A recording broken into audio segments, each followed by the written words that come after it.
അപ്പോൾ ഞാനിപ്പോൾ ഒരു മണിക്കൂർ മുമ്പേ ഒരു വീഡിയോ ഇട്ടു. ആ വീഡിയോന് ഒരു കമൻറ്റ് വന്നിരിക്കണം. ആ കമൻറ്റ് ഞാൻ അതിൻ്റെ താഴത്തിടാം. ആ കമൻറ്റിൽ പറഞ്ഞിരിക്കണത് യുവാക്കളോട് കൈക്കോട്ട് എടുത്താണ്ട് റോട്ടിലേക്ക് ഇറങ്ങാനാണ് പറഞ്ഞത്. പോയി പണിയെടുക്കണം, ഞങ്ങളെ തലമുറകളാണെങ്കിൽ ഞങ്ങളിത് പണിയെടുത്തീനു, കളച്ചീനു, കൊയ്ച്ചീനു എന്നൊക്കെയാണ് അവർ പറയുന്നത്. പക്ഷേ ഈ കമൻ്റ് ഇട്ട വ്യക്തിനെ വെച്ച് ശരിക്കറിയാം. എനിക്ക് ആ കമൻ്റ് ഇട്ട വ്യക്തിയോട് പറയാനുള്ളത് എന്താ പറയുക, അതിനാണ് വോട്ട് ചെയ്തിട്ടും നികുതി കൊടുത്തിട്ടും ഞങ്ങൾ ഓരോ ആൾക്കാരെ ജയിപ്പിച്ചോടെ കൂടുന്നത്.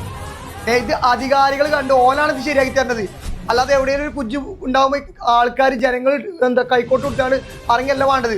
അങ്ങനെയാണ് പിന്നെ വോട്ടെടുത്ത് നിങ്ങളെ ജയിപ്പിക്കേണ്ട ആവശ്യമുണ്ടോ? അപ്പോൾ യുവാക്കൾ നിങ്ങൾ ആരും അണ്ടർസ്റ്റിമേറ്റ് ചെയ്യരുത്. ഞങ്ങൾക്ക് എല്ലാവർക്കും ഇത് ചെയ്യാനും ഇതാക്കാനൊക്കെ വയ്ക്കുന്ന ആൾക്കാരാണ്.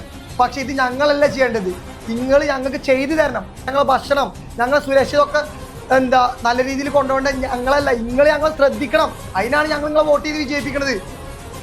ഇത് കമൻറ്റ് എഴുതിയ ആളോട് ഭയങ്കര ദേഷ്യമുണ്ട്. ഞാൻ അതുകൊണ്ടാണ് പെട്ടെന്ന് ഇതിന് ഒരു റിയാക്ഷൻ വീഡിയോ ചെയ്തത്.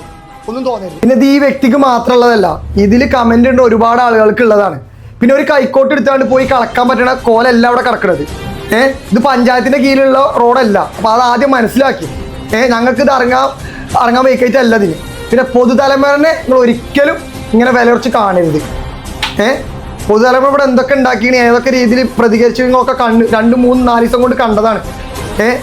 അപ്പോൾ അതിനെ വെറുതെ അണ്ടർസ്റ്റിമേറ്റ് ചെയ്യാൻ നിൽക്കരുത്.